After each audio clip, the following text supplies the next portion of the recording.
Há um projeto de lei, o 2406 de 2020, de autoria do deputado Carlos Bezerra, que tramita na Câmara dos Deputados e que pretende caracterizar a Covid como doença ocupacional, independentemente da comprovação do nexo causal. Eu gostaria de saber a opinião de Vossa Excelência a respeito desse projeto de lei e menciono o porquê. Porque ele pretende caracterizar como doença ocupacional independentemente da comprovação do nexo causal. Isso me gerou uma certa preocupação, uma grande preocupação. Então, eu gostaria de saber a opinião de Vossa Excelência, por favor. Compreendo a inquietação da senhora, é a mesma minha. A gente não pode entender a investigação do nexo só como uma formalidade para preencher um instrumento que vai dar acesso ao benefício previdenciário. A investigação do nexo ela é fundamental porque é por meio dela que a gente identifica as falhas e as oportunidades de melhoria nos ambientes de trabalho, no processo de trabalho, na organização do trabalho, a insuficiência dos equipamentos de proteção individual.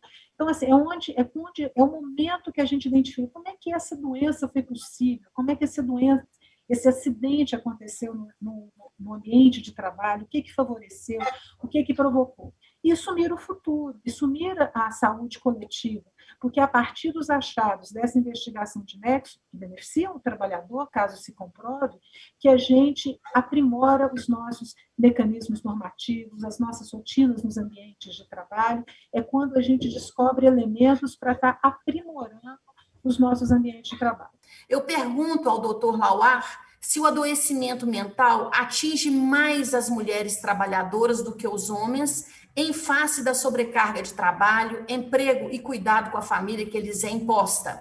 E se há estudos e iniciativas governamentais para lidar com essa situação em termos de minimizar essa maior vulnerabilidade da mulher e um possível adoecimento mental, sobretudo nesse momento de pandemia em que a gente vive. Quer dizer, a Covid é um risco iminente, atual e sério para todas as pessoas. A humanidade está ameaçada. No Brasil, 400 mil pessoas já faleceram. São números assim absurdamente gigantescos. E agora, pessoas próximas, porque antes eram pessoas desconhecidas. Agora, com esse agigantamento da pandemia, a pandemia ela já pressupõe esse gigantismo de infecção, pessoas muito próximas da gente já estão sendo afetadas. Algumas se curam, outras falecem. Então, como que fica essa situação da mulher e do adoecimento mental com essa sobrecarga? Obrigar a trabalhar em casa ou fora de casa e tendo esse dever de cuidado com a família. O adoecimento mental é mais importante, é mais severo, em números ele é maior? É essa a minha pergunta. Muito obrigada pela resposta. Eu agradeço a pergunta da doutora Maria Cecília. Outro dia eu estava assistindo a uma live também e gostei muito de uma expressão que eu escutei que me serviu para pensar essa relação da Covid com as desigualdades sociais. Na live diziam isso, que a Covid ela revelava a desigualdade social. Ela não produz desigualdade, ela revela a desigualdade, né? Isso é interessante. A pandemia da Covid impacta de forma heterogênea pessoas de gêneros diferentes. O aumento da violência doméstica, por exemplo, contra mulheres e pessoas trans, os altos índices de mortalidade materna, a sobrecarga feminina de trabalhos domésticos, como a senhora bem exemplificou, e também o impacto sobre o trabalho feminino ligado ao cuidado, né? Na área de saúde, a maior parte dos cuidados são feitos por mulheres, e se a gente for olhar uma certa organização do trabalho, estão na linha de frente preferencialmente as mulheres. A preponderância, então, dessas mulheres e de minorias de gênero nos setores mais afetados também pela crise econômica, porque, além de estarem expostas ao trabalho, e esse trabalho de risco, eles também são uma parcela significativa da sociedade marcada por baixos valores salariais, né? Então, eles, além de estarem expostos ao risco, também estão afetados pela crise econômica. E aí, então, é que nós vamos ver os maiores índices de mortalidade, né, entre homens, mas, apesar disso, o maior índice de mortalidade ainda é entre homens, né? E são exemplos disso, vamos dizer assim, a diversificação dos efeitos da pandemia sobre os gêneros. Através de uma lente de gênero, é possível analisar os efeitos da pandemia da Covid-19 de forma a captar e demonstrar todas essas desigualdades, iniquidades e vulnerabilidades que marcam o espaço social. Por isso tem-se dito que a Covid é mais feminina, que ela é mais sexista, que ela é mais relacionada também aos pardos e negros e assim por diante, né? Nesse sentido, estudos de gênero são fundamentais para produzir reflexões e proposições sobre as relações entre saúde e cuidado, bem como entre as normas culturais que fazem parte da estrutura social, engendrando subjetividades em homens, mulheres e pessoas que também não se identificam de maneira binária. Ela vai atravessar todas essas composições de gênero. Judith Butler, que é uma ideóloga, uma teórica importante da questão do gênero, né, em recente artigo sobre a pandemia de Covid-19, afirmou que a desigualdade social e econômica garantirá a discriminação do vírus. Acho interessante a inversão racional que ela faz para dizer da importância do gênero, né, nessa discriminação do vírus. O vírus, por si só, não discrimina, mas nós, certamente humanos, o fazemos, moldados e movidos como somos, pelos poderes causados do nacionalismo, do racismo, da xenofobia e também do capitalismo. De acordo com dados divulgados pela ONU Mulheres, que a senhora citou, né, 70% da força de trabalho que está combatendo diariamente a Covid é feminina.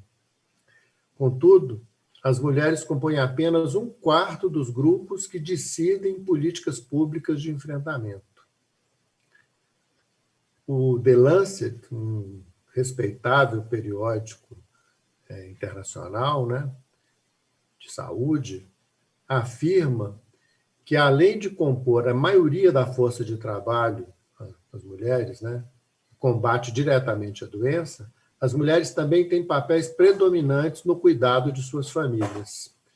O Banco Mundial diz que as mulheres latinas, por exemplo, investem tempo em tarefas domésticas até 3 vezes mais do que os homens. Dessa maneira, elas seriam especialmente sobrecarregadas pelos desdobramentos da pandemia, principalmente considerando que boa parte do seu trabalho é mal remunerada, como eu afirmei anteriormente. O fechamento das escolas e os cuidados necessários com as crianças em casa são outros fatores que agravam a situação.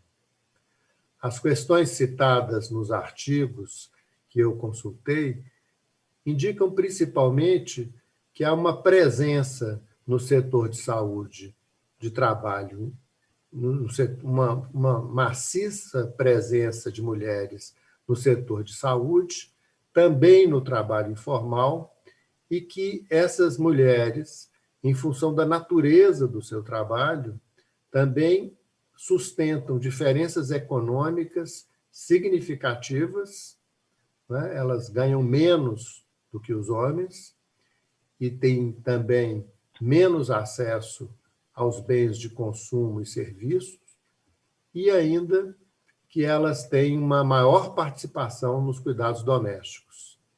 E que essas condições são recorrentes na sociedade, mas se tornam mais evidentes em uma situação como a da pandemia Covid-19.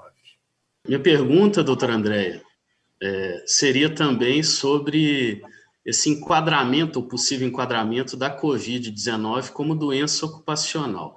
Mas como o assunto já foi tratado aqui nas duas últimas perguntas para a senhora, eu queria perguntar uma outra coisa um pouco diferente, que a senhora falasse sobre a sua experiência com a saúde dos trabalhadores e das trabalhadoras em relação às sequelas que já foram comprovadas de quem já foi contaminado com a Covid-19. Assim, quais as principais sequelas que já foram detectadas nessas pessoas já contaminadas e que conseguiram vencer a doença?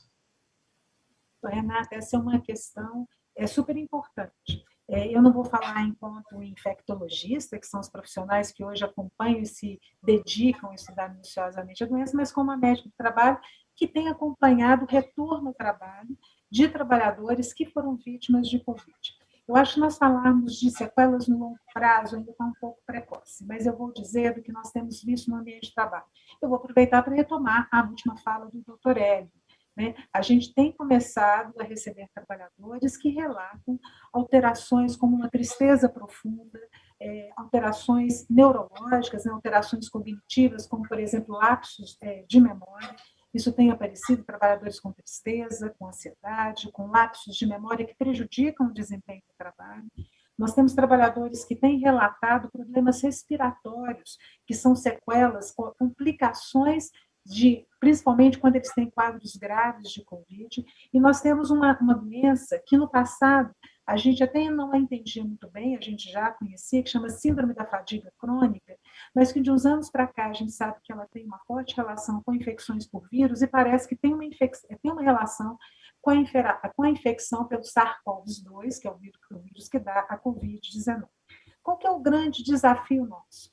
Quando essas pessoas se tornam para o trabalho, independente se o adoecimento delas teve nexo ou não com a atividade que elas executavam, elas passam a ter uma dificuldade no exercício do trabalho, que muitas vezes exige dos serviços de medicina do trabalho pensar como reabilitar essa pessoa. Vou dar um exemplo que eu vi semana passada, não foi no nosso hospital, mas um trabalhador de uma outra empresa, que ele é contador, ele está trabalhando remoto, ele teve a doença, voltou, recebeu alta, aparentemente muito bem, do ponto de vista respiratório, plenamente recuperado, mas quando ele retornou ao trabalho, ele passou a perceber que, como contador, que é uma atividade que exige uma memória muito importante para números, ele começou a ter muita dificuldade no desempenho, porque tem tido muitos lapsos de memória.